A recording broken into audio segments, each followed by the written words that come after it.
depuis hier, depuis le coup de sifflet final, j'ai cette question dans ma tête et je n'ai toujours pas de réponse. J'ai beau réfléchir, j'ai beau essayer de comprendre machin, non, j'ai toujours pas de réponse. Et la question c'est, bien évidemment, comment t'as fait pour perdre ce match?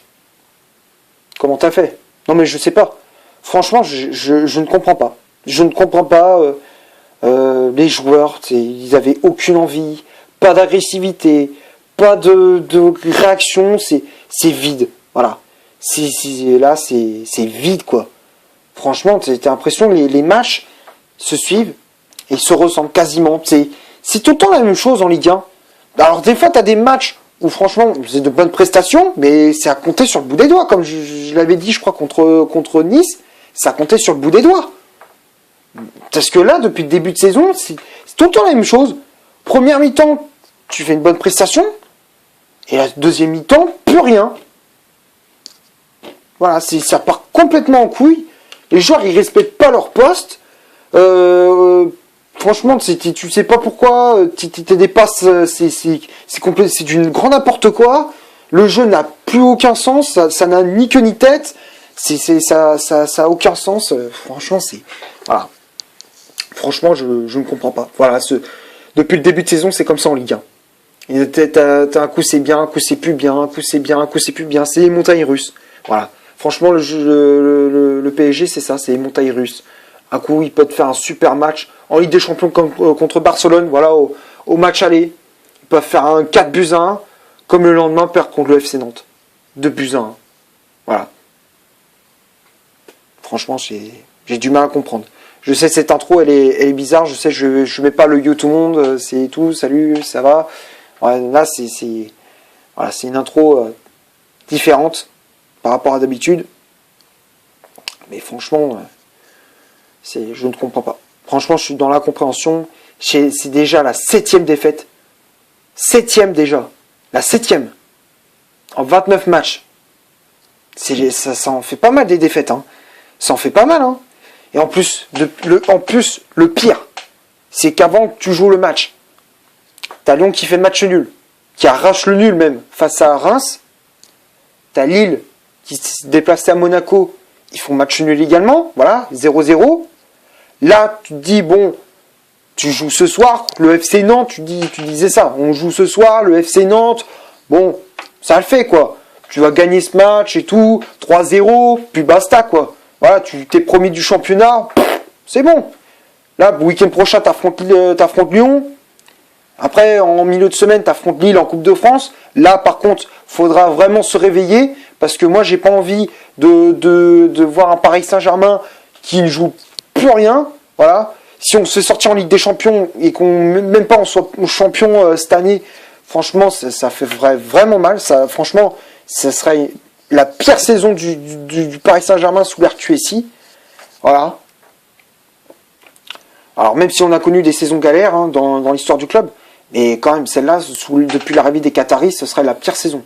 Tu ne serais pas champion de France. Si tu te fais sortir en Ligue des Champions, si tu te fais sortir aussi en Coupe de France contre Lille, voilà, c'est-à-dire que tu aurais fait une saison blanche. Voilà.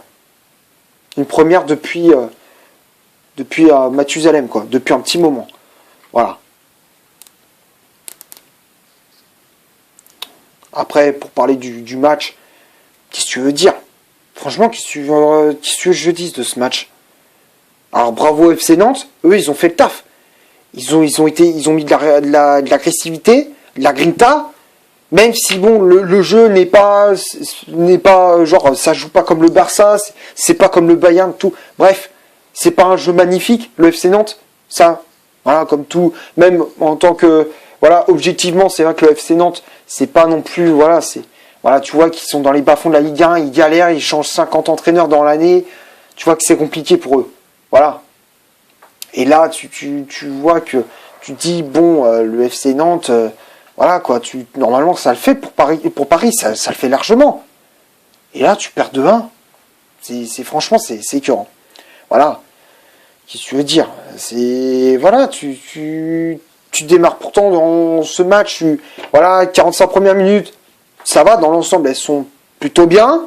Voilà, tu démarres ce match avec de l'intensité. de l'agressivité, de l'impact physique. Offensivement, tu fais de bonnes choses. Voilà quoi, tu te débrouilles bien, tu fais de bonnes choses. Voilà, c'est de l'action collective. Le jeu, il est correct. Ça coulisse bien à droite, à gauche. Voilà. Les 45 premières minutes, elles sont correctes. Tu ouvres le score grâce à Julian Draxler à la 42e. Voilà, sur un jeu entre Mbappé et Di Maria. Di Maria qui fait une passe contrée, enfin c'est contré par un défenseur nantais. Ça revient dans les pieds de Draxler qui vient tromper Alban Lafont d'une frappe à ras de terre. Voilà. Donc grâce à Draxler, le PSG mène 1-0. C'est le score à la pause. Et second mi-temps, plus rien. Franchement, plus rien. Tu proposes plus rien. Si tu te dis 1-0, c'est bon, ça le fait. Je sais pas, la mentalité des Parisiens, c'est ça. 1-0, tu gères le match, tu te dis, ouais, c'est bon, 1-0, ça suffit, ouais. Non, 1-0, c'est pas suffisant. 1-0, ce n'est pas suffisant. L'adversaire peut revenir à tout moment. Et c'est ce qu'ils ont fait, le FC Nantes. Ils sont revenus. Et en plus, avec, putain, le but nantais, en plus, le premier, mais Mbappé, qu'est-ce que tu fous? Qu'est-ce que tu me fais, cette relance?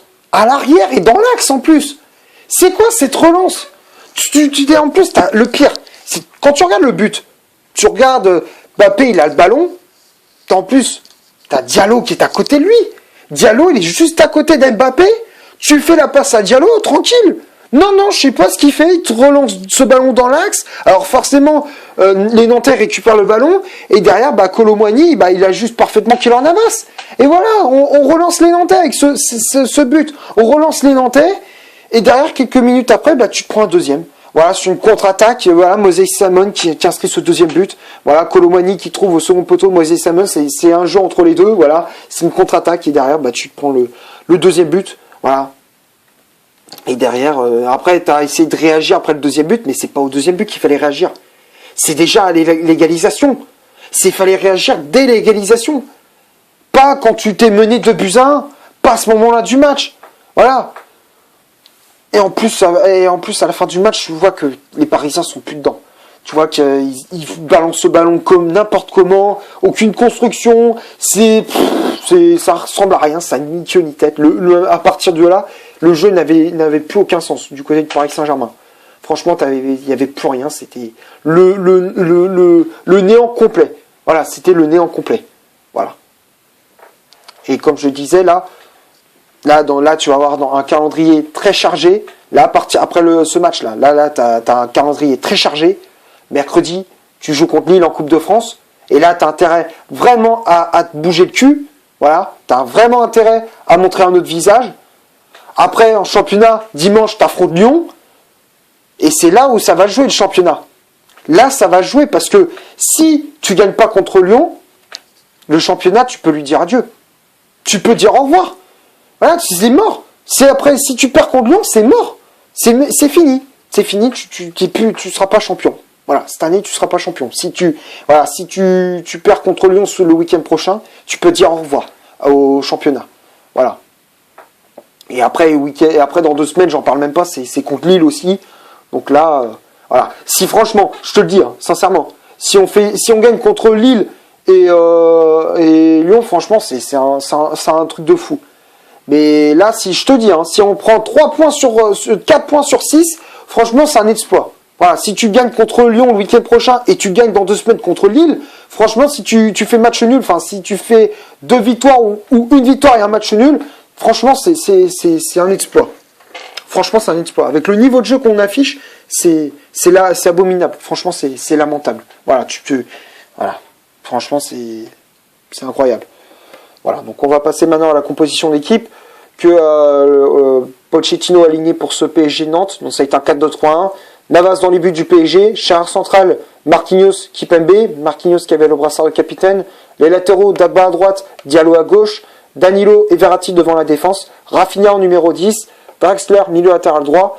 Di Maria, milieu latéral gauche. Et à la pointe de l'attaque du Paris Saint-Germain, c'était Kylian Mbappé. Voilà. Après, il y avait les remplaçants qui étaient entrés en jeu. Il y avait Casper Icardi qui était entré en jeu. Voilà, Mauro Casper Icardi, voilà, qui était entré en jeu à la place de Rafinha. Paredes à la place de Di Maria. Di Maria qui, voilà, apparemment, qui était sorti pour de raisons personnelles. Voilà, apparemment, sa famille a été victime de cambriolage, de homejacking. Voilà. Donc mes respects, enfin voilà, toutes mes condoléances à sa famille, voilà, donc courage à eux. Et voilà, pareil pour la famille à Marquinhos, voilà, donc mais courage à leur famille, voilà, courage pour la famille. Et après, bon voilà, pour en venir aux remplaçants, après il y avait Kier qui était entré en jeu à la place de Dagba et Sarabia à la place de Draxler.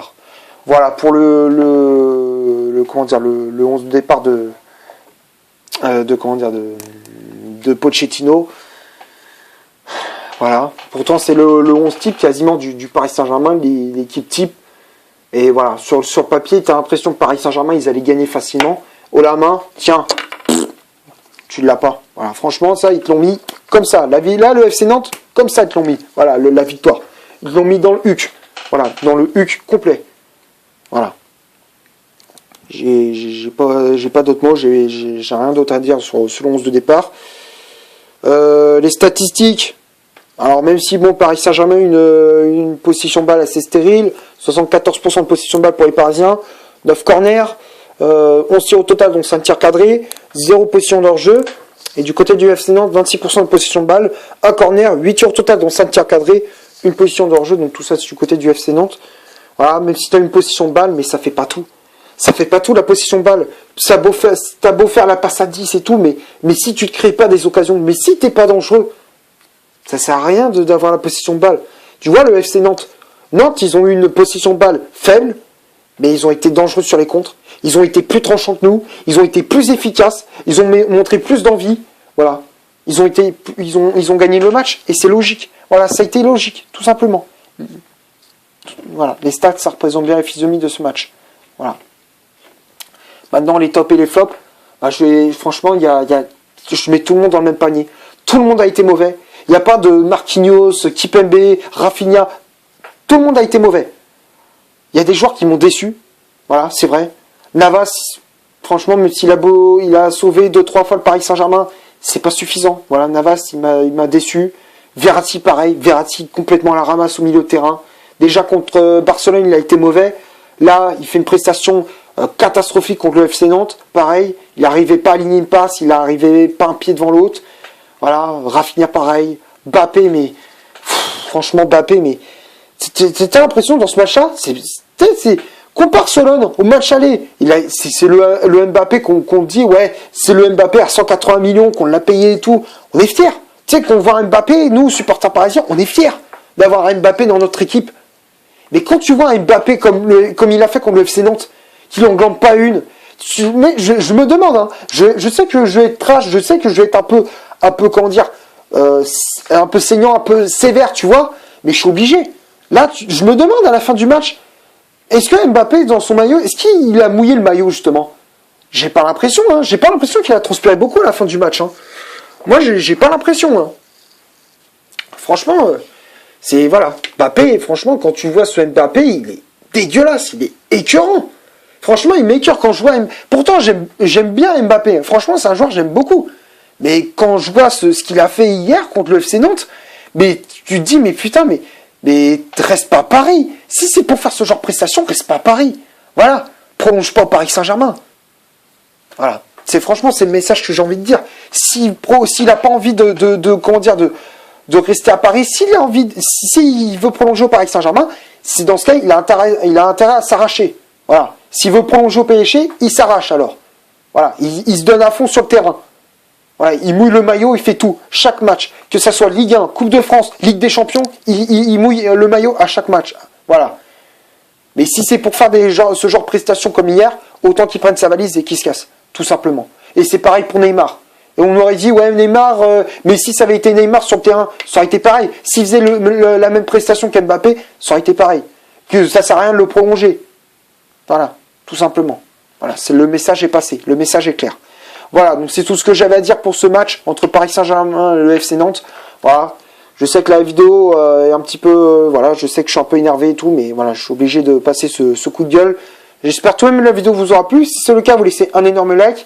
Tu cliques ici pour t'abonner pour rien rater de mes vidéos. Tu cliques ici pour voir une autre si tu le souhaites. N'hésite pas à rejoindre mon compte Instagram qui est dans la description. D'ici là, portez-vous bien. On se retrouve pour une prochaine vidéo. Ciao!